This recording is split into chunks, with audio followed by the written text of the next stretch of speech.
అంటే సమాజంలో ఏ విధంగా నేను బ్రతకాలి, సమాజంలో ఉన్నటువంటి మనుషుల పట్ల ఏ విధమైనటువంటి ప్రవర్తన కలిగి నేను జీవించాలి, అలాగే కుటుంబంలో కుమారుడిగా నా బాధ్యతలు ఏంటి, అలాగే కుటుంబంలో గృహిణీలుగా ఉన్నటువంటి వారి బాధ్యతలు ఏమిటి, ఇవన్నీ విలువైనటువంటి సంగతులు ఒక దేవుని జ్ఞానము తప్ప మరెక్కడ కూడా మనకు వినపడదు. ఎందుకనంటే సమాజం మనకి ఏం నేర్పిస్తుందంటే కోటి విద్యలు కూటి కొరకే, మీరు కష్టపడాలి, పని చేసుకోవాలి, సంపాదించాలి అని మాత్రమే ఈ లోక జ్ఞానం మనకు నేర్పిస్తుంది. కానీ పరలోకాన్ని నడిపించే మహోన్నతమైనటువంటి దేవుని జ్ఞానము మనకేం నేర్పిస్తుంది అని అంటే ఈ లోక జ్ఞానంతో పాటు ఆత్మపరమైనటువంటి జ్ఞానం నేర్పిస్తుంది. ఈ లోక జ్ఞానం నేర్చుకుంటే కొంతవరకే మనకి ప్రయోజనకరం అవుతుంది, కానీ ఆత్మ సంబంధమైనటువంటి జ్ఞానము ఇప్పటి జీవములోను అలాగే రాబోవు నిత్య జీవములోను కూడా ఈ యొక్క జ్ఞానం ఉపయోగపడుతుందని మనకి తిమోతి చెప్తాడు. చూడండి, తిమోతి రాసిన మొదటి పత్రికలో తిమోతి, యవనస్తుడైనటువంటి తిమోతి మాట్లాడతాడు. చూడండి, తిమోతి రాసినటువంటి మొదటి పత్రిక 4వ అధ్యాయము 7వ వచనం చూడండి. 7వ వచనం 8వ వచనం 7వ వచనం 8వ వచనం. అపవిత్రములైన ముసలమ్మ ముచ్చట్లను విసర్జించి దేవభక్తి విషయంలోనూ నీకు నీవే సాధకము చేసుకుని. ఇక్కడ బాగా ఆలోచన చేయాలి. పౌలు తిమోతికి రాస్తున్నాడు. పౌలు ఏమనంటే అపవిత్రములైన ముసలమ్మ ముచ్చట్లను ఇదిగోండి విసర్జించాలంట. ముసలమ్మ ముచ్చట్లు అంటే ఏం చెప్పండి? ముసలమ్మ ముచ్చట్లను అంటే అవి మనకి ఎందుకు ఉపయోగపడవు. ముసలమ్మ ముచ్చట్లు అంటారు. ఇంట్లో పని అలానే ఉంటుంది, ఇంట్లో పనులన్నీ అలానే ఉంటాయి. కానీ ఆ పనులన్నీ పక్కన పెట్టేసి సమాజంలో ఏం జరుగుతుందన్న ఆలోచన, ఏ కుటుంబంలో ఏ పరిస్థితులు ఉన్నటువంటి ఆలోచన, ఇవన్నీ మనకి ఎందుకు? ఒకసారి ఆలోచన చేయండి. నీ పిల్లలు రెడీ చేస్తున్నావు, స్కూల్కి పంపిస్తున్నావు, వెళ్ళిపోతున్నారు. నీ భర్తను, ఆయన కూడా జీవనోపాధి నిమిత్తం ఏదో పని నిమిత్తం బయటికి వెళ్ళిపోతున్నాడు. మరి నీ కుమారుడు, నువ్వు కన్నటువంటి కుమారుడు కుమార్తె స్కూల్కి వెళ్ళిపోయారు. నేను కట్టుకున్న భర్త పనుల నిమిత్తమో జీవనోపాధి నిమిత్తం బయటికి వెళ్ళిపోయాడు. మరి వెళ్ళిపోయినప్పుడు గృహిణిగా నువ్వేం చేస్తున్నావు? గృహంలో ఉండి ఇదిగో నా కుమారుడు కుమార్తె స్కూల్కి వెళ్ళారు, నా భర్త పనుల నిమిత్తమో జీవనోపాధి నిమిత్తమో ఏదో పనికి వెళ్ళాడు.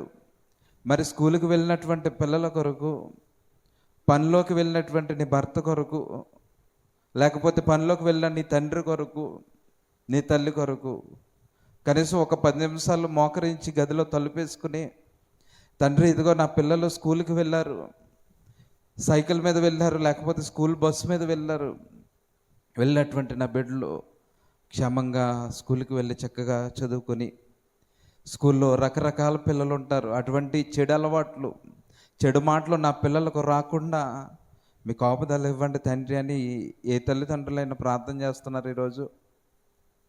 నా భర్త పనికి వెళ్ళాడు, ఉద్యోగానికి వెళ్ళాడు, ఇదిగో ఏదో ప్రమాదకరమైనటువంటి పరిస్థితులు నా భర్త మీదకు రాకుండా, నా తండ్రి మీదకు రాకుండా మీరే కాపాడాలి తండ్రి అని కృతజ్ఞతగా ఎప్పుడైనా దేవుడిని అడిగిన సందర్భాలు ఉంటాయా? కానీ ఇవి ఉండవు. కానీ ఎందుకు పనికిరానటువంటి జ్ఞానము, ఎందుకు మనకి మేలు చేయనటువంటి విషయాలు, ఏ కుటుంబంలో ఏం జరిగింది, సమాజంలో ఏం జరిగింది, ఇవేమన్నా నీ భర్తను క్షేమంగా ఇంటికి తీసుకురాగలుగుతాయా? ఇవి తెలుసుకోవడం వల్ల స్కూల్కి వెళ్ళినటువంటి నీ పిల్లలు క్షేమంగా ఇంటికి రాగలుగుతారా? చెప్పండి. మనల్ని పుట్టించిన దేవుణ్ణి మర్చిపోయి, కుటుంబంలో ఉన్నటువంటి బాధ్యతలు విడిచిపెట్టి ముసలమ్మ ముచ్చట్ల వైపు నేను వెళ్తున్నాను అని అంటే, ఒకసారి పౌలు తిమోతితో చెప్తున్నాడు, యవనస్తుడైన తిమోతితో, ఇదిగో అపవిత్రములైన ముసలమ్మ ముచ్చట్లను విసర్జించి ఇదిగో దేవభక్తి విషయంలో నీకు నీవే సాధకం చేసుకోవాలి. భక్తి విషయంలో మనకు మనమే సాధకం చేసుకోవాలి. ప్రార్థించాలి, దేవుని మాటలు చదవాలి, వాటిని ధ్యానించాలి, అర్థం చేసుకోవాలి. చేసుకొని మన భక్తి విషయంలో మనకు మనమే సాధకము చేసుకొనుము. శరీర సంబంధమైన సాధకము కొంచెము మట్టుకే ఇదిగో నీకు ప్రయోజనకరం. ఇదిగో శరీర సంబంధమైనటువంటి సాధకం ఏదైతే ఉందో, ఈ శరీర సంబంధమైనటువంటి సాధకము కొంచెము మట్టుకే నీకు ప్రయోజనకరం. అది ఈ లోక జీవిత కాలంలో 60-70 సంవత్సరాల వరకు మాత్రమే నువ్వు చేసినటువంటి శరీర సంబంధమైనటువంటి సాధకము నీకు ఉపయోగపడుతుంది. కొంచెం మట్టుకే ప్రయోజనకరమవును. కానీ ఇదిగోండి, దైవభక్తి ఇప్పటి జీవము విషయంలోనూ రాబోవు జీవము విషయంలోనూ వాగ్దానముతో కూడినదైనందున అది అన్ని విషయములలో ప్రయోజనకరమవుతుంది. ఇదిగొద్ది ప్రియమైన దేవుని బిడ్డలారా, మీరు శరీర సంబంధమైనటువంటి సాధకం చేస్తే అది ఈ లోకపు జీవిత కాలంలో కొంచెము మట్టుగా ప్రయోజనకరం అవుతుంది. ఇదిగో ఆత్మ సంబంధమైన దేవుని జ్ఞానాన్ని గనక, భక్తిని గనక మనం నేర్చుకుంటే ఇప్పటి జీవములోనూ రాబోవు జీవము విషయంలోనూ కూడా 2 రకాలుగా ఈ భూమి మీద బ్రతికినంత కాలము నువ్వు దేవుని ఎడల భయభక్తులు కలిగి భక్తి చేయటం వలన ఇదిగో ఈ జీవిత కాలంలో నీకు ఏది అవసరమో ప్రతి అవసరతను దేవుడు తీరుస్తాడు. దీనితో పాటు రాబోయే పరలోకంలో కూడా నీకున్నటువంటి ప్రతి అవసరతను తీరుస్తాడు దేవుడు. ఇది ఎప్పుడు అనంటే ఈ లోక సంబంధమైనటువంటి స్థితుల్లో ఉండిపోయినప్పుడు కాదు, ఈ లోకంలో ఉండి దేవునిలో భక్తి చేసినప్పుడు, ఈ లోకపు జీవములోను రాబోయే జీవములోను దేవుడు నీకు మేలు చేస్తానంటున్నాడు. ప్రతి విషయంలోనూ కూడా మనకు మనమే భక్తి విషయంలో సాధకం చేసుకోవాలి. ఈరోజు ఎవరు చేస్తున్నారు చెప్పండి? భక్తిని సాధకం ఎవరు చేస్తున్నారు? ఈరోజు సమాజం చూస్తున్నప్పుడు, ఈరోజు సమాజంలో మనం చూస్తే ఒక క్రైస్తవ్యంలోనే 3600 శాఖలు పైగా విస్తరించిపోయాయంటే, మరి 3600 శాఖలుగా దేవుని యొక్క సంఘం విడిపోయింది అని అంటే, డినామినేషన్స్ పేరుతో ఇన్ని శాఖలు క్రైస్తవ్యంలోనే ఉన్నాయి అని అంటే, మరి బైబిల్ ఎవరు ధ్యానిస్తున్నారు? బైబిల్లో తప్పుగా బోధిస్తున్నప్పుడు ఏ విశ్వాసం వచ్చి మీరు తప్పుగా మాట్లాడుతున్నారు వాక్యము అని చెప్పగలిగేటటువంటి స్థితి ఏ విశ్వాసకు ఉందండి? బైబిల్లోనికి వెళ్ళి మనం చూస్తే ఎపిసిల్ రాసినటువంటి పత్రిక 4వ అధ్యాయము, ఎపిసిల్ రాసిన పత్రిక 4వ అధ్యాయము 5వ వచనం చూడండి. ఎపిసిల్ రాసిన పత్రిక 4వ అధ్యాయం 5వ వచనం, ప్రభువు ఒక్కడే, విశ్వాసం ఒక్కటే, బాప్తిస్మము ఒక్కటే, అందరికీ తండ్రి అయినటువంటి దేవుడు ఒక్కడే. ఆయన అందరికీ పైగా ఉన్నవాడై అందరిలోనూ వ్యాపించి అందరిలోనూ ఉన్నాడు. ఇక్కడ చూడండి, బాప్తిస్మం ఒక్కటే, విశ్వాసం ఒక్కటే, అందరికీ తండ్రి అయినటువంటి దేవుడు ఒక్కడే అయినప్పుడు ఇన్ని రకాల డినామినేషన్స్, ఇన్ని రకాల బాప్తిస్వాలు, ఇన్ని రకాల విశ్వాసాలు సమాజంలోనికి ఎలాగొచ్చాయి చెప్పండి? దేవుని వాక్యాన్ని ధ్యానించేవాడు లేడు. దేవుని వాక్యాన్ని పరిశీలన చేసి, అయ్యా మీరు చెబుతున్నటువంటి వాక్యం ఎలా ఉంది, మీ మాటలేమో వేరుగా ఉన్నాయి, ఇక్కడ బైబిల్ వాక్యమేమో ఒక రకంగా చెబుతుంది, మీరేమో మరొక రకంగా చెబుతున్నారు, ఏంటంటే మీరు ఇలా చెబుతున్నారు అని బైబిల్ని ధ్యానించి వచ్చి అడిగేటటువంటి విశ్వాసులు, జ్ఞానవంతులు లేరు ఇప్పుడు. అదే అంటున్నాడు, అపవిత్రములైన ముసలమ్మ ముచ్చట్లు కట్టి పక్కన పెట్టి దేవుని జ్ఞాన గ్రంథాన్ని పట్టుకొని మీరు ధ్యానించి పరిశీలించి సేవకులు చెబుతున్నటువంటి మాటలు దేవుని వాక్య ప్రకారం ఉన్నావా లేవా, అతను చెబుతున్నది అలా ఉందో లేదో అని పరిశీలించేటటువంటి జ్ఞానాన్ని దేవుడు ఈరోజు సంపాదించుకోమంటున్నాడు. ప్రారంభంలో బెరయలో ఉన్నటువంటి సంఘం మాట్లాడుతూ చూడండి మాట, అపోస్తుల కార్యాల్లో 17వ అధ్యాయం 11వ వచనం, వీరు తెస్సలోనికలో ఉన్నవారి కంటే గనులయ్యుండిరి గనుక ఆసక్తితో వాక్యమును అంగీకరించి పౌలును శీలయును చెప్పిన సంగతులు అలా ఉన్నావో లేవో అని ప్రతి దినమును లేఖనములను పరిశోధించుచు వస్తున్నారు. ఇక్కడ చూడండి, బెరయాలో ఉన్నటువంటి సంఘస్థులు దేవుని వాక్యాన్ని వినేసి విడిచిపెట్టకుండా విన్నటువంటి సంగతులు అలా ఉన్నవో లేవో అని ప్రతి దినము కూడా లేఖనాలను పరిశోధిస్తున్నారు. లేఖనము చెప్పింది కరెక్టా కాదా, ఈ వాక్యం చెప్పేది ఎవరు అని అంటే సామాన్యమైనటువంటి వ్యక్తి కాదండి. సుమారు 14 పత్రికలు రాసి అందించినటువంటి గణుడైనటువంటి వ్యక్తి పౌలు గారు వాక్యము చెబితేనే కిందున్నటువంటి విశ్వాసులు పౌలు గారు చెప్తున్నటువంటి వాక్యము దేవుడు రాసిచ్చినటువంటి లేఖనము ప్రకారము బోధిస్తున్నాడా, లేఖనము ప్రకారము కాకుండా తప్పుడు బోధ చేస్తున్నాడా అనే గొప్ప విశ్వాసాలు ఉన్నటువంటి సంఘము ఆ బెరయ సంఘం. మరి బెరయ సంఘాన్ని బట్టి నేనేం నేర్చుకోవాలి? ఈరోజు వినబడుతున్నటువంటి వాక్యము అలా ప్రశ్నించినట్లయితే ఈరోజు క్రైస్తవ విశ్వాసం 3600 పైగా శాఖలుగా విడిపోయేది కాదు. అలాంటి విశ్వాసులు లేకపోవడం బట్టే ఈరోజు రకరకాల బోధలు సమాజంలోకి వచ్చేస్తున్నాయి. రకరకాల విశ్వాసాలు క్రైస్తవ్యంలోనికి తీసుకొచ్చేస్తూ ఉన్నారని అంటే ఇదిగో బైబిల్ ఒక్కటే అయినప్పుడు వారి విశ్వాసం వేరు, నా విశ్వాసం వేరుగా ఎందుకు ఉంది అని ప్రతి ఒక్కరు కూడా ఆలోచన చేయాలి. అటువంటి ఆలోచనాత్మకమైనటువంటి సందర్భాన్ని ఈరోజు లేఖనంలో నుంచి మనం ఆలోచన చేద్దాం. ఏంటంటే ఈరోజు సమాజంలో ఉన్నటువంటి ప్రతి మనిషి కూడా ఏదో ఒక రోజు ఈ లోకాన్ని విడిచిపెట్టి వెళ్ళిపోవాలి. ఏదో ఒక రోజు విడిచిపెట్టి వెళ్ళిపోవాలి. ఒకరు ముందు ఒకరు వెనక. ఎవరు ఏ టైంలో వెళ్ళాలో మనకు మనుషులుగా మానవులుగా మనకు తెలీదు. మరి చనిపోయిన వారు ఈ శరీరాన్ని విడిచిపెట్టి ఈ దేహాన్ని విడిచిపెట్టి వారు వెళ్ళిపోతూ ఉన్నారు. వెళ్ళిపోతున్నటువంటి ప్రతి ఒక్కరు కూడా ఎక్కడికి వెళ్ళిపోతున్నారు? బైబిల్ చరిత్రలో ప్రారంభ మానవుడైనటువంటి ఆదాము గారు గర్భంలో నుంచి వచ్చినటువంటి కుమారులు ఎవరంటే కయ్యేను, హేబేలు. భూమి మీద మొట్టమొదటిగా మరణించినటువంటి వ్యక్తి ఎవరు చెప్పండి? హేబేలు చనిపోయాడు. ఇప్పుడు మొట్టమొదటి మానవుడైనటువంటి హేబేలు మొదలుకొని నేటి వరకు మరణించిన వారందరి ఆత్మలు ఎక్కడున్నాయి? ఆలోచన చేద్దాం. లేఖనాల నుంచి ఒకే మాటలో సమాధానం చెబితే మనకు అర్థం కాదు. కాబట్టి బైబిల్ లోపలలోనికి వెళ్ళి ఆలోచన చేస్తే ఈరోజు హేబేలు మొదలుకొని నేటి వరకు మరణించిన వారి యొక్క ఆత్మలు ఎక్కడున్నాయనే విషయం మీద మనం ఆలోచన చేయగలిగితే ముందుకు వెళితే ఈరోజు క్రైస్తవులైనటువంటి వారు ఒక మనిషి మరణించగానే పరలోకం వెళ్ళిపోయారని చెబుతున్నారు. ఒక మనిషి మరణించగానే పరలోకం వెళ్ళిపోయారు అని చెబుతున్నారు. అంటే చనిపోయిన వారు ఎవరైనా కానీ పరలోకం వెళ్ళారు అనడం అనేది అవాస్తవం.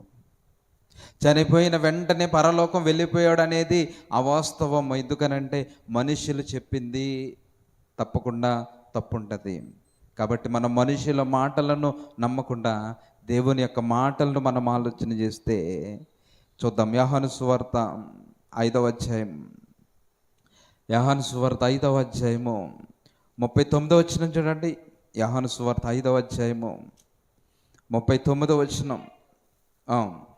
లేఖనముల యందు మీకు నిత్య జీవము కలదని తలంచుచు వాటిని పరిశోధించుచున్నారు. బాగా ఆలోచన చేయండి, సరిపోతుంది. లేఖనముల యందు మీకు నిత్య జీవము కలదని తలంచుచు వాటిని పరిశోధించుచున్నారు, అవే నన్ను గూర్చి సాక్ష్యం ఇస్తున్నాయి. ఇదిగో చూడండి, ఇది దేవుడు మాట్లాడుతున్నటువంటి మాట. లేఖనముల యందు నిత్య జీవం ఉంది, పరలోకం ఉంది. లేఖనములో పరలోకం ఉందని దేవుడే మనతో మాట్లాడుతున్నాడు. అంటే లేఖనములో మనకేముంది? నిత్య జీవం ఉంది. కానీ మనుషుల మాటల్లో లేదు నిత్య జీవం. దేవుని యొక్క మాటల్లో నిత్య జీవం ఉంది. మనుషుల యొక్క మాటల్లో మనకు నిత్య జీవం లేదు. కాబట్టి అవే దాని గురించినటువంటి చక్కటి సాక్ష్యము ఇస్తుంది. కాబట్టి భూమి మీద మొదటిగా జన్మించినటువంటి మానవుడు ఆదామైనప్పటికీ మొట్టమొదటిగా మరణించినటువంటి వ్యక్తి ఎవరంట?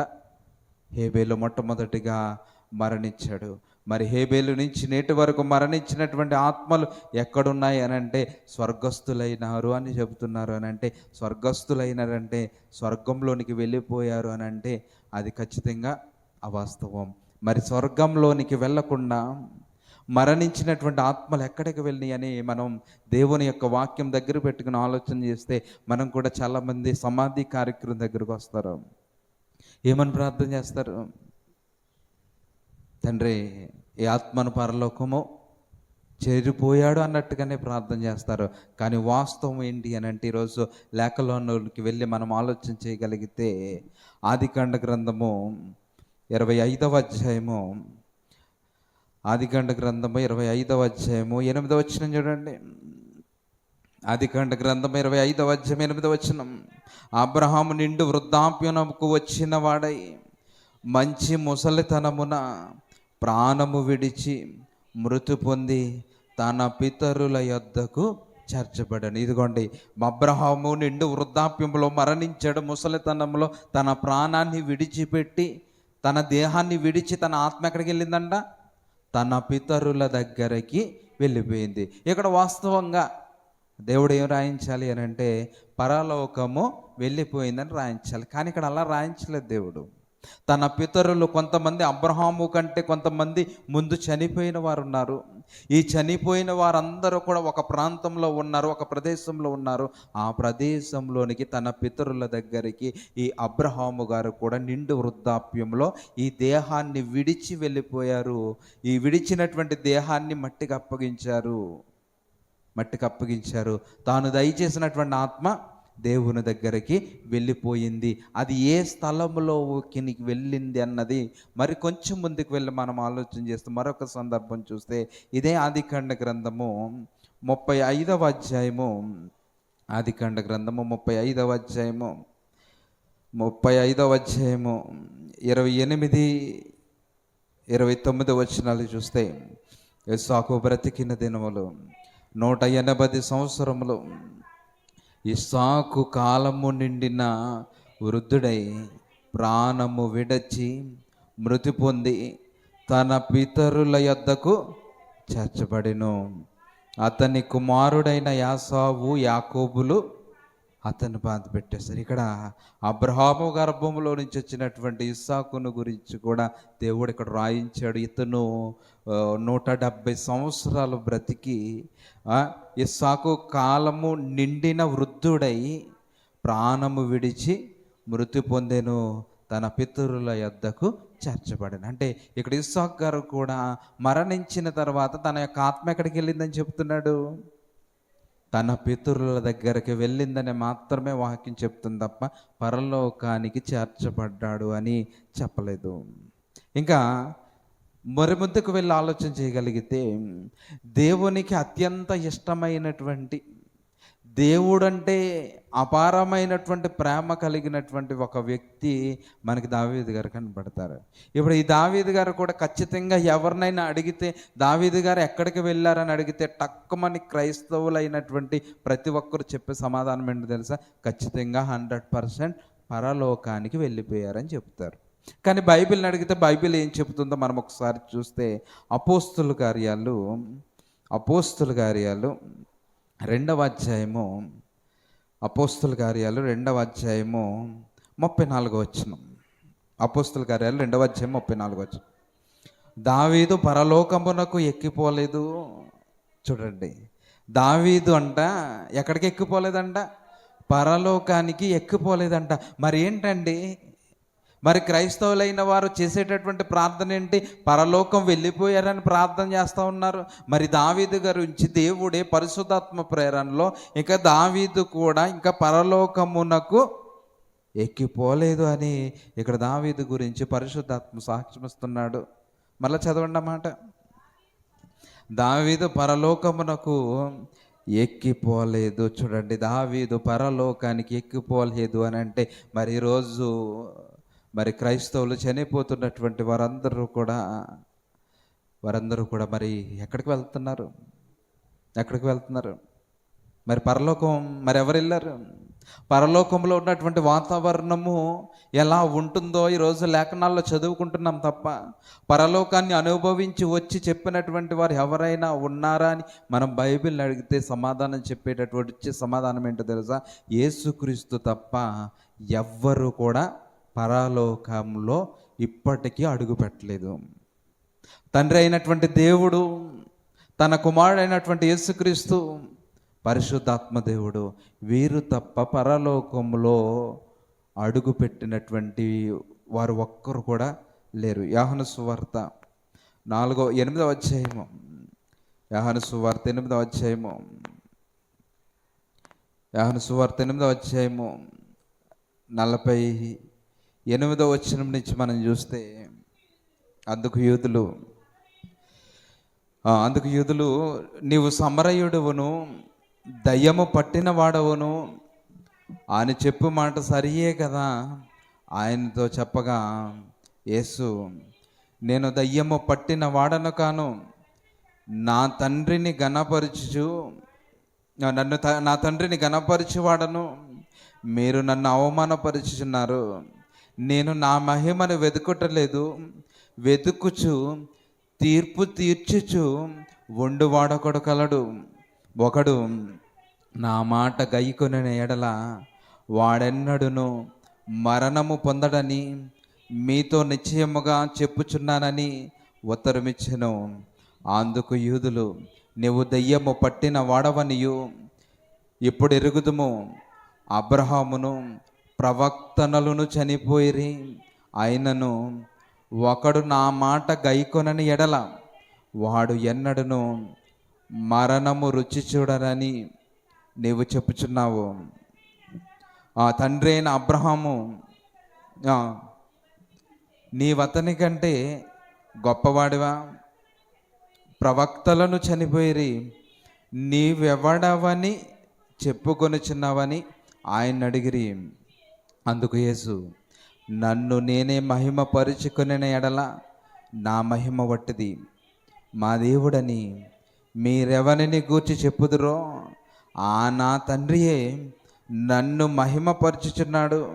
మీరు ఆయనను ఎరుగరు, నేను ఆయనను ఎరుగుదును. ఆయనను ఎరుగనని నేను చెప్పిన ఎడల మీ వలె నేనును అబద్ధికుడినై యుందుని గాని నేను ఆయనను ఎరుగను. ఆయన మాట గైకొనుచున్నాను. మీ తండ్రి అయిన అబ్రహాము నా దినము చూతునని మిగుల ఆనందించెను, అది చూచి సంతోషించినని. అందుకు యూదులు, నీవింకను 50 సంవత్సరాలైనా లేవే, నీవు అబ్రహామును చూచితివని ఆయనతో చెప్పగా, యేసు అబ్రహాము పుట్టక మునుపే నేను ఉన్నానని మీతో నిశ్చయముగా చెప్పుచున్నానెను. కాబట్టి వారు ఆయన మీద రాళ్ళు ఎత్తిరి కానీ యేసు దాగి దేవాలయంలో నుంచి బయటికి వెళ్ళిపోయాడు. ఏమర్థమైంది ఇక్కడ? ఏమర్థమైంది అని అంటే, ఇక్కడ యేసుక్రీస్తు వారు మాట్లాడుతున్నాడు. యేసుక్రీస్తు వారు మాట్లాడుతుంటే ఒకడు అంటున్నాడు, నీవు దెయ్యము పట్టిన వాడనని ఇప్పుడు నేను ఎరుగుదునని ఒకడు సాక్ష్యం ఇస్తుంటే, అందుకు యూదులు, నీవు దయ్యం పట్టిన వాడవని ఇప్పుడు ఎరుగుదుము అని అంటుంటే, అబ్రహామును ప్రవక్తలు చనిపోయిరి, అయినను ఒకడును నా మాట గైకొనని ఎడల వాడు ఎన్నడను మరణము రుచి చూడడని నీవు చెప్పుచున్నావు.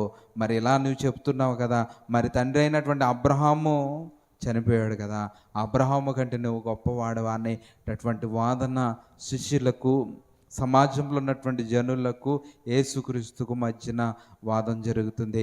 వాదం జరుగుతూ ఉంటే 58వ వచనంలో అంటున్నాడు యేసు, అబ్రహాము పుట్టక మునిపే నేను ఉన్నానని మీతో నిశ్చయంగా చెప్పు. అబ్రహాము పుట్టక ముందే నేనున్నాను అంటున్నాడు. ఎవరు?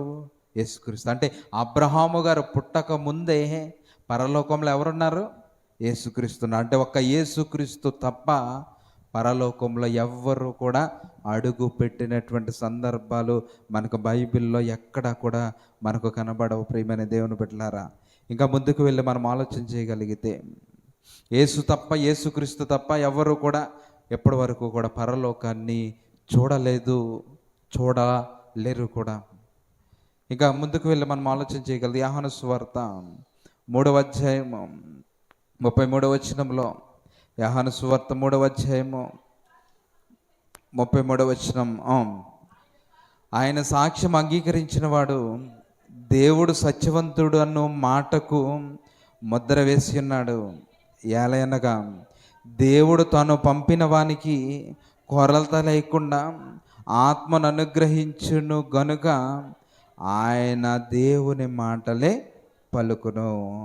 తండ్రి కుమారుణ్ణి ప్రేమించుచున్నాడు కనుక ఆయన చేతికి సమస్తమును అప్పగించున్నాడు. ఇక్కడ చూడండి, ఇక్కడ ఆయన సాక్ష్యం అంగీకరించిన వాడు దేవుడు సత్యవంతుడన్న మాటకు ముద్ర వేసి ఉన్నాడు. ఎలా అనగా తాను పంపిన వానికి కొలత లేకుండా ఆత్మను అనుగ్రహించిన గనుక ఆయన దేవుని మాటలే పలుకుని. ఆత్మను అనుగ్రహించి పంపించింది ఎవరు అని అంటే పరలోకమందున్నటువంటి కన్న తండ్రే ఆయన్ను పంపించాడు.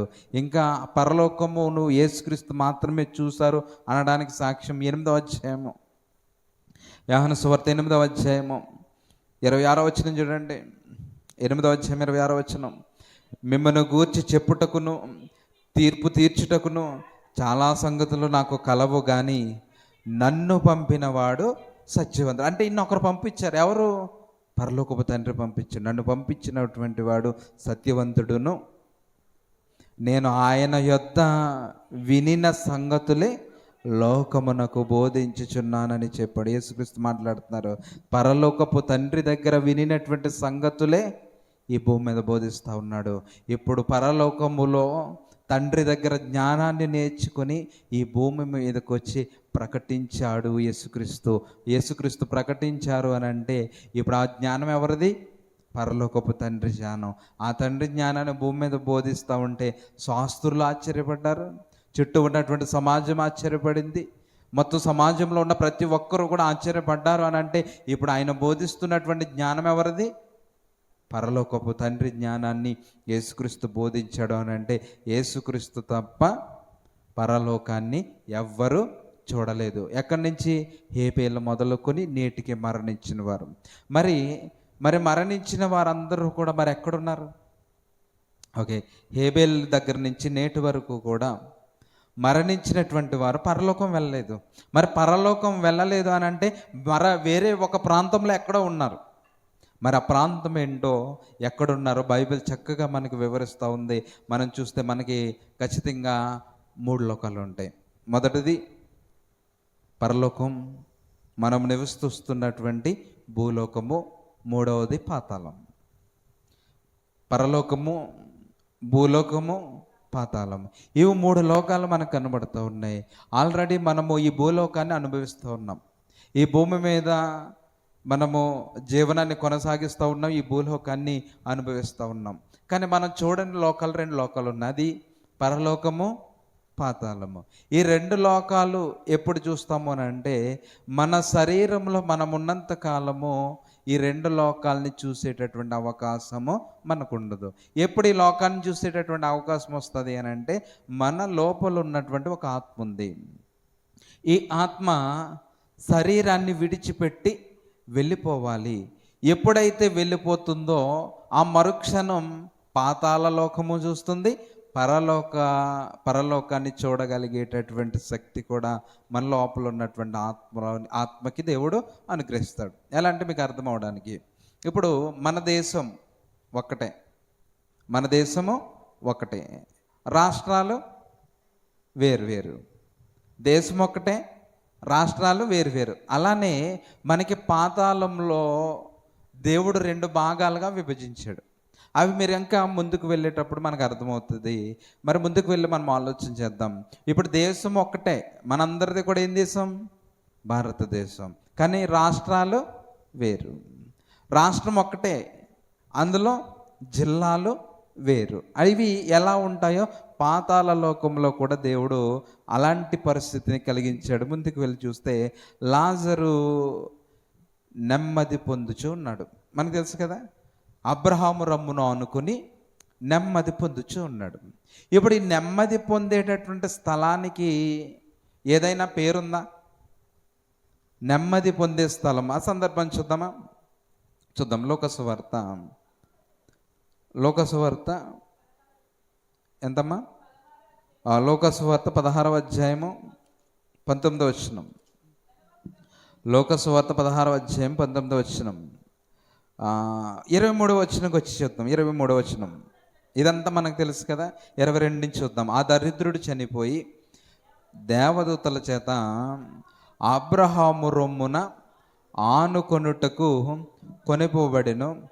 ధనవంతుడు కూడా చనిపోయి పాతిపెట్టబడి. వీళ్ళిద్దరు కూడా భూమి మీద భూలోకాన్ని అనుభవిస్తున్నటువంటి వ్యక్తులు. వీళ్ళిద్దరూ కూడా ఏమయ్యారంట? చనిపోయారు. చనిపోవడం అంటే ఈ ఆత్మను విడిచిపెట్టి, ఈ ఆత్మ దేహాన్ని విడిచిపెట్టి వెళ్ళిపోయింది. చనిపోయిన వారు ఎక్కడికి వెళ్ళారంట? 23వ వచనం. అప్పుడు అతడు పాతాళంలో బాధపడుచు కన్నులెత్తి దూరము నుండి అబ్రహామును అతను రొమ్మున ఆనుకొని ఉన్న లాజరును చూసి, తండ్రివైన అబ్రహామా, నా యందు కనికరపడి. ఇక్కడ అడుగుతున్నాడు. ఎప్పుడైతే ఇద్దరు మరణించారో, ఇద్దరు బాగా ఆలోచించేయండి. భూమి మీద బ్రతుకున్నప్పుడు ధనవంతుడు, లాజరు. ధనవంతుడు పేరు రాయడానికి కూడా దేవుడికి ఇష్టం లేదు. దీనదరిద్రుడు అయినటువంటి లాజరు పేరు దేవుడు రాయించడానికి ఇష్టపడ్డాడు. ఇప్పుడు ధనవంతుడు లాజరు భూమి మీద బ్రతుకుతున్నప్పుడు ధనవంతుడు సుఖంగా, సంతోషంగా, తనకి ఇష్టం వచ్చినట్టుగా జీవితాన్ని గడుపుతూ ఉన్నాడు. లాజరేమో కురుపులతో, బాధలతో, వ్యాధితో చాలా ఇబ్బందికరమైనటువంటి పరిస్థితుల్లో ఉన్నాడు. ఇబ్బందికరమైనటువంటి పరిస్థితుల్లో ఉన్నటువంటి లాజరేమో నీతి, న్యాయ, యథార్థతలు కలిగి దేవుని యెడల భయభక్తులు కలిగి జీవించాడు. ధనవంతుడుగా ఉన్నటువంటి ఇతనేమో తనకిష్టం వచ్చినట్టు నీతిని, న్యాయాన్ని మర్చిపోయి తన ఇంటి ముందు ఉన్నటువంటి దీన దరిద్రుడు కూడా కనీసం భోజనం పెట్టలేనటువంటి కఠినమైనటువంటి హృదయాన్ని కలిగి ఉన్నాడు ధనవంతుడు. వీళ్ళిద్దరిని దేవుడు చూస్తూ ఉన్నాడు. ఈ లోకములో ధనము కలిగిన వాడి కంటే ధనము లేకపోయినా, ఆరోగ్యం లేకపోయినా, నీతి, న్యాయ, యథార్థత కలిగినటువంటి లాజరును మాత్రమే దేవుడు చూశాడు. వీళ్ళిద్దరూ కూడా ఒకానొక రోజున వారికి ఉన్నటువంటి శరీరాన్ని విడిచి పాతాళానికి వెళ్ళిపోయాడు. పాతాళానికి వెళ్తే ఒకరేమో అబ్రహాము రొమ్మున ఆనుకొని నెమ్మది పొందుతూ ఉన్నాడు. మరొకడేమో ఆ ఉన్న పాతాళ లోకంలోనే వేదన పడుచు, తండ్రివైన అబ్రహాము నా యందు కనికరపడి తన వేలి కొనను నీళ్లలో ముంచి నా నాలుకను చల్లార్చుటకు లాజరును పంపుమని అడుగుతూ నేను అగ్ని జ్వాలల్లో యాతన పడుచున్నాడని కేకలు వేస్తాడు. అంటే వీరున్నటువంటి లోకం ఎలా ఉందంట? అబ్రహాము రొమ్మును ఆనుకున్నటువంటి లాజరు ఉన్నటువంటి లోకము, వేతన పడుతున్నటువంటి ప్రదేశము కూడా రెండింటిని కలిపేమంటారు? పాతాళము అని అంటారు. ఇప్పుడు ఈ పాతాళ లోకంలోనే 2 లోకాలు ఉన్నాయి. ఆ 2 లోకాలు ఏంటి అని అంటే, ఒకటి నెమ్మది పొందే స్థలం, దానికి మరొక పేరు పరదైసు. ఇప్పుడు అబ్రహాము రొమ్మును ఆనుకుని ఉన్న లాజరు ఎక్కడున్నాడు అని అంటే పరదైసులో ఉన్నాడు.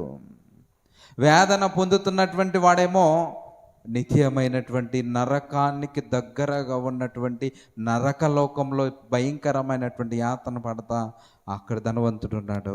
వీళ్ళిద్దరు ఉన్నటువంటి ప్రదేశము ఒకే చోట ఉంది, కానీ 2 లోకాలు వేరు వేరు ప్రాంతాల్లో ఉన్నట్టుగా మనకి బైబిల్లో కనబడుతూ ఉంది.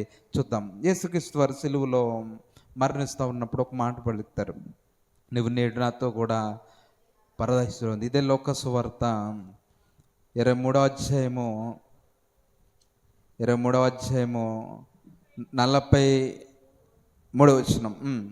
అందుకు ఆయన వానితో, నేడు నీవు నాతో కూడా పరదైసులో ఉందువు. ఇక్కడ చూడండి, యేసుక్రీస్తు వారు దొంగతో మాట్లాడుతున్నాడు. నేడు నీవు కూడా నాతో పరదైసులో ఉందువు. ఇక్కడ ఏమనాలి యేసుక్రీస్తు వారు? ఒకవేళ పరలోకం వెళ్ళిపోతే నువ్వు నాతో కూడా నేడు పరలోకంలో ఉందువు అని అనాలి. కానీ యేసుక్రీస్తు వారు అలా అనలేదు. నీవు నేడు నాతో కూడా పరదైసులో ఉందో అన్నాడంటే, ఇప్పుడు పరదైసులో ఎవరెవరు ఉన్నారు? ఈ పరదైసులో ఎవరెవరు ఉన్నారు? ఈ పరదేశంలో ఎవరెవరు ఉన్నారు అని అంటే, ఇది నెమ్మది పొందే స్థలం, పరలోకం కాదు. నెమ్మది పొందే స్థలంలో ఎవరైతే దేవుని కొరకు బ్రతికి దేవుని ఎడల భయభక్తులు కలిగి ఉండి లాజరులాగా నీతి న్యాయ యథార్థతలు కలిగి ఎవరైతే జీవించి రక్షణ పొంది యేసుక్రీస్తు నామములో రక్తములో పాపాలను కడుక్కుని దేవుని ఎడల భయభక్తులు కలిగి ఎవరైతే ఉన్నారో వాళ్ళందరూ కూడా ఎక్కడున్నారంట? పరదైసులో నెమ్మది పొందే స్థలంలో నెమ్మది పొందుతూ ఉన్నారంట. నెమ్మది పొందే స్థలంలో వారు ఉన్నారు. అదే ప్రాంతానికి కొంచెం దూరంలో పాతాళ లోకం ఉంది. ఆ పాతాళంలో నరకంలో వేతన పడుతూ ఎవరున్నారని అంటే, దేవుని కొరకు బ్రతకకుండా లోకానుసారంగా ఇష్టానుసారంగా శరీర కోరికలను నెరవేర్చుకుంటూ లోక సంబంధమైనటువంటి ఆలోచనలతో ఉండి బ్రతికినటువంటి వారి ఆత్మలు ఎక్కడున్నాయంట? నరకంలో అగ్నిలో కాలుతూ ఆ ధనవంతుడు తండ్రి అయిన అబ్రహాము అని ఆ వేదనకరమైనటువంటి స్థలంలో ఉండి దేవునికి మొరపెడతా ఉన్నాడు. అదే మొర ఈ భూమి మీద జీవిత కాలంలో ఉన్నప్పుడు మొరపెట్టుండుంటే ఖచ్చితంగా దేవుడు ఏం చేస్తాడు? నెమ్మది పొందే స్థలానికి తీసుకువెళ్తాడు. ఈ లోకంలో అన్నీ బాగున్నప్పుడు, ఆరోగ్యంగా ఉన్నప్పుడు, డబ్బులు బాగా ఉన్నప్పుడు, ఒంట్లో ఆరోగ్యం బాగా ఉన్నప్పుడు దేవుడు అంటే నాకు వద్దు అని ఆ ధనవంతుడు ఎలాగైతే జీవించాడో అలాంటి జీవన విధానంలో ఈరోజు చాలామంది ఉన్నారు. దేవుడు అంటే భయం ఉండదు, దేవుడు అంటే భక్తి ఉండదు, బైబిల్ చదివే టైం ఉండదు, దేవుని వాక్యం వినే టైం ఉండదు, లోక సంబంధమైనటువంటి కార్యాలన్నీ జరిగించుకోవడానికి సమయం ఉంటుంది తప్ప దేవుని దగ్గరకు వచ్చేసరికి టైం ఉండదు. ఆలోచించండి, బైబిల్కి ఇచ్చే టైం ఎంత? దేవుని కొరకు నేను ప్రార్థన చేసే టైం ఎంత? దేవుని కొరకు ఒక వ్యక్తిని దేవునిలోనికి నడిపించడానికి నేను తీసుకునేటటువంటి టైం ఎంత? ప్రాక్టీస్ ఏది నాకు? ఎటువంటివి లేవు ప్రియమైన దేవుని బిడ్డలారా. ఇక్కడ 2 లోకాల్లో నెమ్మది పొందే స్థలం, వేదనకరమైన స్థలంలో ఉన్నాడు. తండ్రి అయిన అబ్రహాము అని పిలుస్తూ ఉన్నాడు. ఇంకా ముందుకు వెళ్ళి యోహాను సువార్త 20వ అధ్యాయము, యోహాను సువార్త 20వ అధ్యాయం 17వ వచనం చూడండి.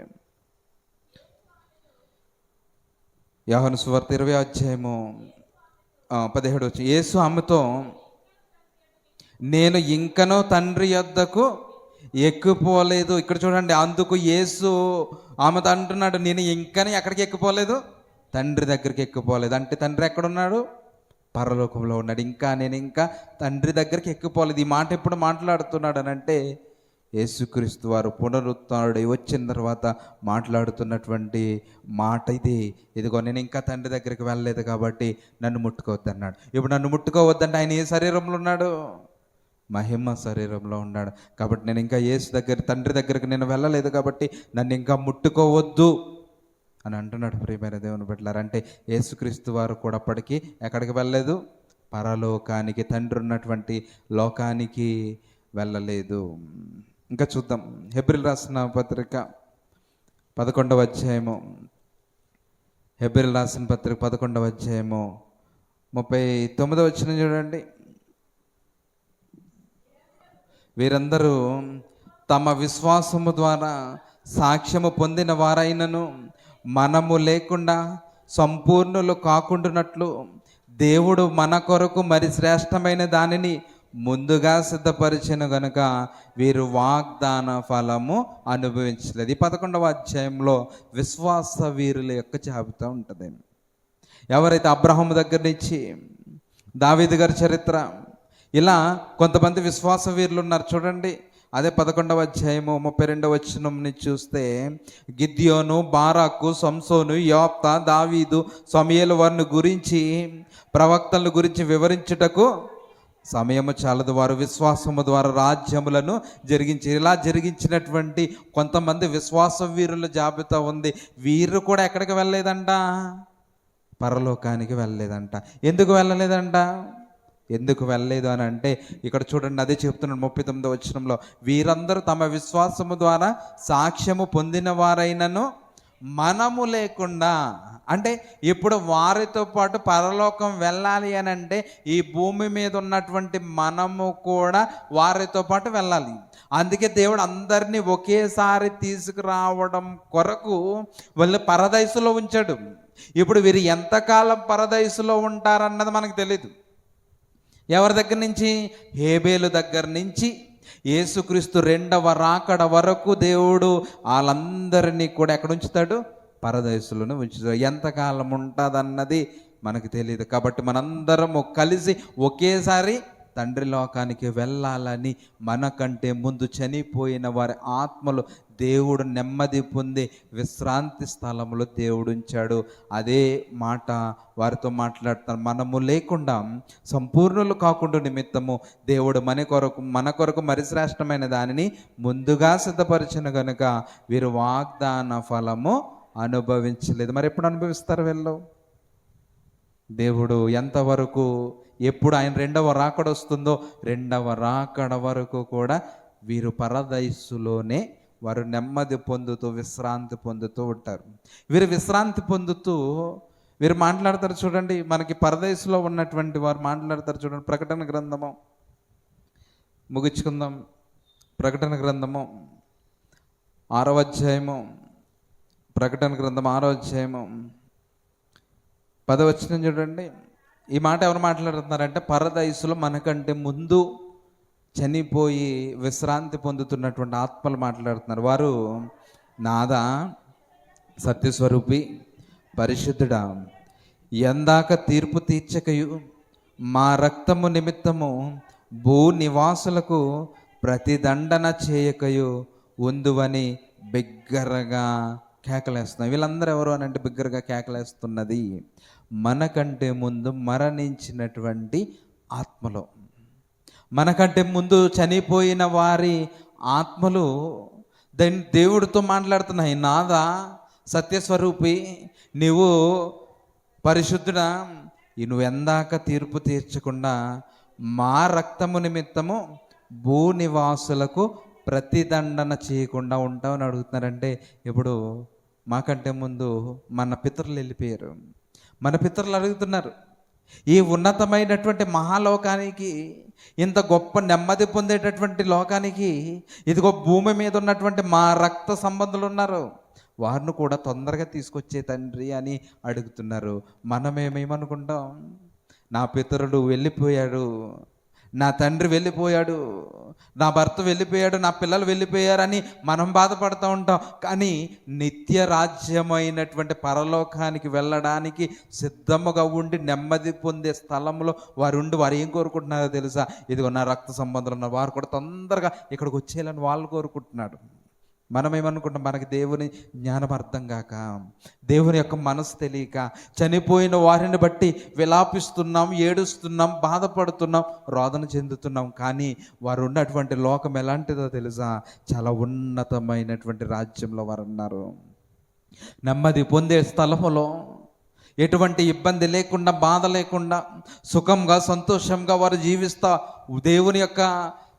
దేవుని కొరకు బ్రతికినటువంటి వారి మధ్యలో మనకంటే పితరుల యొక్క స్థితి ఎలా ఉంటుందో తెలుసా?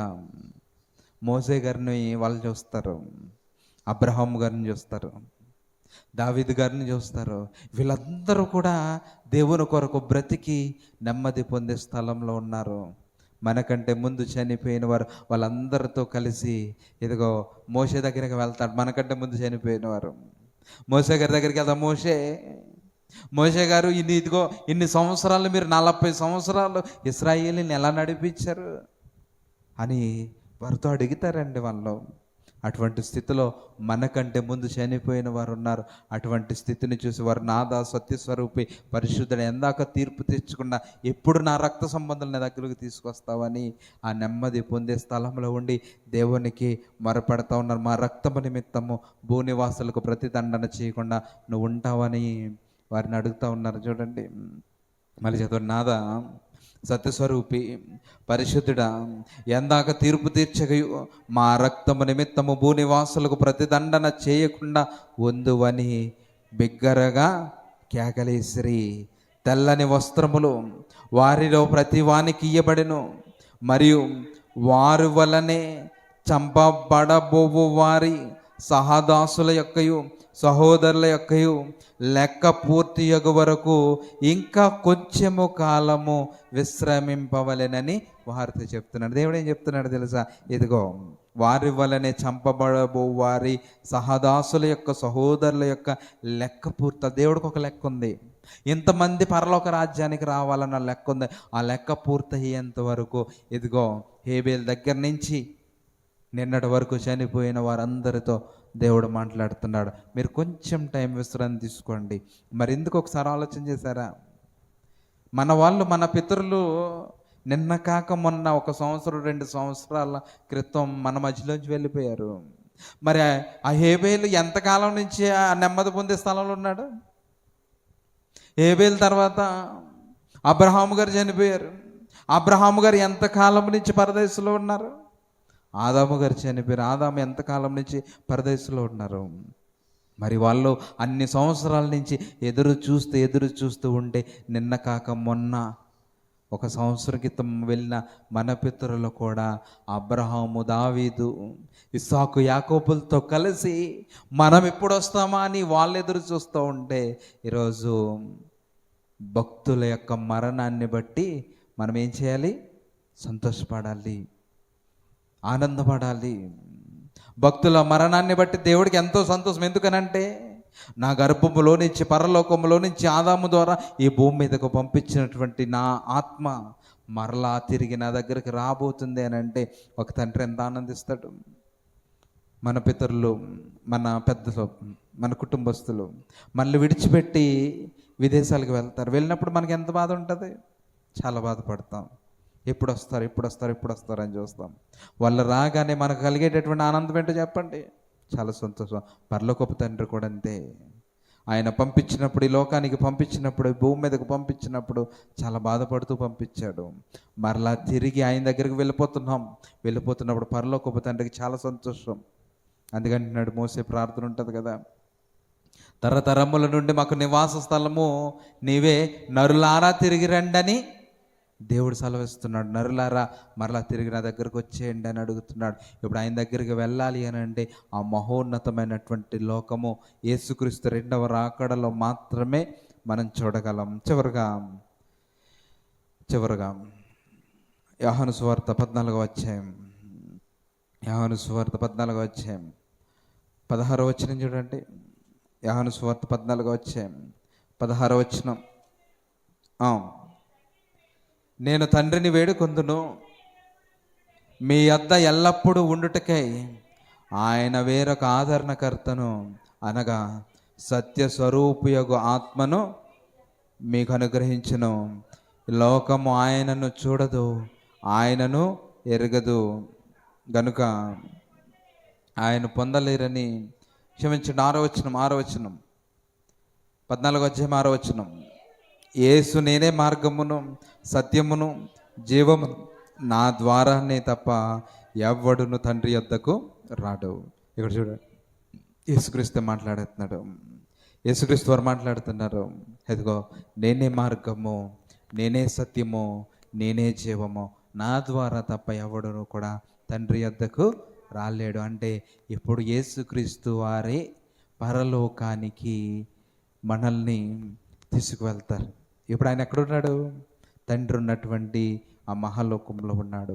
ఆ మహాలోకంలో నుంచి 2వ రాకడలో ఆయన కడబోర శబ్దంతో మన మధ్యకు రాబోతూ ఉన్నప్పుడు ఆయన వస్తూ ఉన్నప్పుడు భయంకరమైనటువంటి శబ్దాలు, పంచభూతాలు మిక్కటమైనటువంటి వేండ్రముతో లయమైపోతాయి.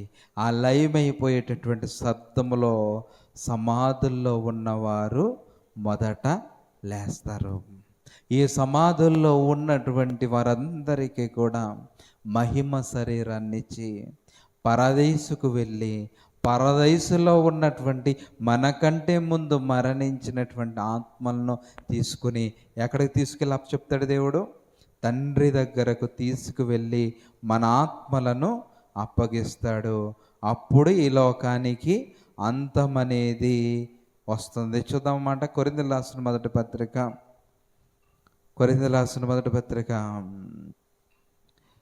20వ వచనం నుంచి చూడండి, ముగించేస్తాను. కొరింథీయులకు రాసిన మొదటి పత్రిక 15వ అధ్యాయం 20వ వచనం. కొరింథీయులకు రాసిన మొదటి పత్రిక 15వ అధ్యాయం 20 నుంచి, ఎప్పుడైతే నిద్రించిన వారిలో ప్రథమ ఫలముగా క్రీస్తు మృతులలో నుండి లేపబడి ఉన్న, అంటే మరణించిన వారిలో మొట్టమొదటిగా ఎవరు లేచారు? యేసుక్రీస్తు వారు లేచారు. మనుషుని ద్వారా మరణము వచ్చెను గనుక మనుషుని ద్వారానే మృతుల పునరుత్థానం. ఆదాము వల్ల మరణం వచ్చింది. ఏ మనిషి వల్ల అయితే మరణం వచ్చిందో అటువంటి మనిషి నుంచే నిత్య జీవం పునరుత్థానం కావాలని యేసుక్రీస్తు ద్వారా పునరుత్థానం కలిగింది. ఆదామునందు అందరూ ఎలాగో మృతి పొందుచున్నారో అలాగుననే క్రీస్తునందు అందరూ బ్రతికింపబడుతున్న. ఆదాము చేసినటువంటి తప్పుకి అందరూ ఎలాగైతే పాపంలో చచ్చిపోయారో అలాంటి మనిషి అయినటువంటి యేసుక్రీస్తు ద్వారా మరలా పునరుత్థానము బ్రతికించబడి ప్రతి వాడును తన వరుసలోనే బ్రతికింపబడుదురు. ప్రథమ ఫలము క్రీస్తు. తర్వాత క్రీస్తు వచ్చినప్పుడు ఆయన వారు బ్రతికింపబడుదురు. అటు తరువాత ఆ సమస్తమైన ఆధిపత్యమును, సమస్తమైన అధికారమును, బలమును కొట్టివేసి తండ్రి అయినటువంటి దేవునికి రాజ్యాన్ని అప్పగిస్తాడు. ఈ రాజ్యం అంటే ఏంటి? సంఘము. ఇప్పుడు సంఘములో ఉన్న ప్రతి ఒక్కరిని కూడా దేవుడు ఎవరి దగ్గరికి తీసుకెళ్ళి అప్పగిస్తాడు? తండ్రి అయినటువంటి దేవునికి అప్పగిస్తాడు. అప్పగించిన తర్వాత అప్పుడు తీర్పు ఉంటుంది. గొర్రెలు ఒకవైపు, మేకలు ఒకవైపు. చూడండి అది సందర్భం కూడా మత్తయి సువార్త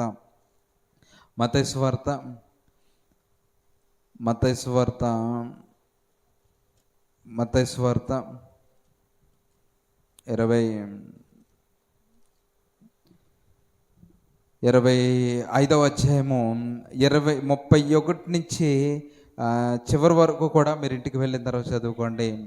ఇక్కడ ఈ గొర్రె 33 వచనం చూడండి. తన కుడివైపున గొర్రెలను, ఎడమవైపు మేకలను నిలవబెట్టును. అప్పుడు రాజు తన కుడివైపు ఉన్న వారిని చూసి, నా తండ్రి చేత ఆశీర్వదింపబడిన వారులారా, ఇదిగో రండి, లోకము పుట్టినది మొదలుకొని మీ కొరకు సిద్ధపరచబడిన రాజ్యమును స్వతంత్రించుకోండి. ఇదిగో మీరు స్వతంత్రించుకోనండి. నేను ఇదంతా మీరు ఇంటికి వెళ్ళిన తర్వాత చదువుకోండి. మత్తయి సువార్త 25వ అధ్యాయం 31 నుంచి చివరి వరకు మీరు చదువుకోండి. పరలోక రాజ్యములో తీర్పు ఏ విధంగా దేవుడు తీరుస్తాడు, యేసుక్రీస్తు తీసుకువెళ్ళి సంఘాన్ని అప్పగించిన తర్వాత దేవుడు తీర్పు ఎలా తీరుస్తాడు అన్నటువంటి సంగతులు అక్కడ రాయబడి ఉన్నాయి. మీరు ఇంటికి వెళ్ళిన తర్వాత, సమయం లేదు కాబట్టి మీరు ఇంటికి వెళ్ళిన తర్వాత చదువుకోనండి. చదువుకుంటే మీకు చక్కగా అర్థమవుతుంది. చివరిగా ఈ మాట చూసి ముగించుకుందాం. పేతురు రాసిన 2వ పత్రిక 3వ అధ్యాయము. పేతురు రాసిన 2వ పత్రిక 3వ అధ్యాయము 10వ వచనం. అయితే ఇదిగో యేసుక్రీస్తు రెండవ రాకడ ప్రభువు దినము దొంగ వచ్చినట్లు వచ్చును. ఆ దినమున ఆకాశములు మహాధ్వనితో గతించిపోవును, పంచభూతములు మిక్కటమైన వేండ్రముతో లయమైపోవును, భూమియు దాని మీదనున్న కృత్యములు కాలిపోవును. ఇవన్నీ ఇట్లు లయమైపోవునవి గనుక ఆకాశములు రవ్వులుకొని లైపోవునట్టు పంచభూతములు మహావేండ్రముతో కరిగిపోవునట్టు దేవుని దినపు రాకడ కొరకు కనిపెట్టుచు దానిని ఆశతో ఆపేక్షించుచు మీరు పరిశుద్ధమైన ప్రవర్తనతోనూ భక్తితోనూ ఎంతో జాగ్రత్త గలవారై ఉండాలి. ఇక్కడ చూసారా, యేసుక్రీస్తు రెండవ రాకడలో జరిగిపోయేటటువంటి సంఘటన ఏంటో తెలుసా? పంచభూతములు మిక్కటమైన వేండ్రముతో లయమైపోతాయి, మహాభయంకరమైనటువంటి శబ్దముతో కృత్యములు కాలిపోయినట్లు పంచభూతాలు కరిగిపోతాయి. కాబట్టి ఆయన రాకడ సమీపించిన కొలది మీరు ఎలా ఉండాలి అని అంటే, ఎంతో పరిశుద్ధమైన ప్రవర్తనతోనూ భక్తితోనూ చాలా జాగ్రత్త కలిగి ఉండాలి. కాబట్టి ప్రియమైన దేవుని బిడ్డలారా, ఈరోజు మనం నేర్చుకున్నటువంటి మాటలు, హేబేలు మొదలుకొని నేటి వరకు మరణించిన వారందరూ ఎక్కడికి వెళుతున్నారు అని అంటే పరదేశుకు వెళ్తున్నారు. పరలోకం వాళ్ళు వెళ్ళిపోవట్లేదు. పరలోకం ఎప్పుడు వెళతారు అని అంటే, యేసుక్రీస్తు రెండవ రాకడలో సమాధుల్లో ఉన్నటువంటి వారిని పరదేశుకు తీసుకువెళ్ళి అప్పటికే పరదేశులో ఉన్నటువంటి అందరినీ కూడా వెంట పెట్టుకుని తండ్రి అయినటువంటి దేవునికి రాజ్యాన్ని అప్పగిస్తాడు. అప్పుడు తీర్పు జరుగుతుంది. తీర్పులో నిత్యమైనటువంటి పరలోకం దేవుని కొరకు బ్రతికిన వారికైతే, నిత్యమైనటువంటి నరకం దేవుని కొరకు బ్రతకని వారికి శిక్ష విధించబడుతుంది. ఈ మహాలోకాన్ని మనం సంపాదించుకోవాలి అని అంటే ఖచ్చితంగా ప్రతి ఒక్కరూ కూడా తండ్రి అయినటువంటి దేవుణ్ణి తెలుసుకోవాలి, క్రీస్తుని గురించి తెలుసుకోవాలి, పరిశుద్ధాత్మ దేవుని గురించి తెలుసుకోవాలి. తెలుసుకున్న తర్వాత ఇదిగో ఈ లోకం శాశ్వతం కాదు, నాకు మరొక లోకం ఉంది, ఆ లోకం వెళ్ళాలి అని అంటే యేసుక్రీస్తు రక్తంలో నా పాపాలు కడుగుకోవాలి, పరిశుద్ధపరచబడాలి. బాప్తిసము ద్వారా రక్షణలోనికి నేను వచ్చి దేవుని కొరకు నేను బ్రతికి దేవుని పనిచేసి దేవుని యొక్క మార్గాన్ని అనేక మందికి తెలియచేసి ఈ లోకంలో ఉన్నంతకాలం భయము, భక్తి, వినయము, విధేయత, నీతి, న్యాయ, యథార్థతలు కలిగి నేను జీవించినప్పుడు దేవుడు ఉన్నతమైనటువంటి పరలోక రాజ్యాన్ని దేవుని పిల్లలమైన మనకు అనుగ్రహిస్తాడు. కాబట్టి ప్రతి ఒక్కరూ కూడా యవన ప్రయాణానికి వచ్చిన ప్రతి ఒక్కరూ కూడా యేసుక్రీస్తు నామములో బాప్తిసం తీసుకోవాలి, దేవుని కొరకు పని చేయాలి, సువార్త పనిలో బాల్యభాగస్తులు కావాలి. మందిర పరిచర్యలో అనేక మంది ఈ విషయాలు తెలియనటువంటి వారు ఉన్నారు. వాళ్ళందరికీ కూడా దేవుని యొక్క జ్ఞానాన్ని వారి దగ్గరకు తీసుకువెళ్ళి తెలియచేయాలి. సువార్తను ప్రకటించి నశించిపోతున్నటువంటి వారిని రక్షణలోనికి నడిపించాలి.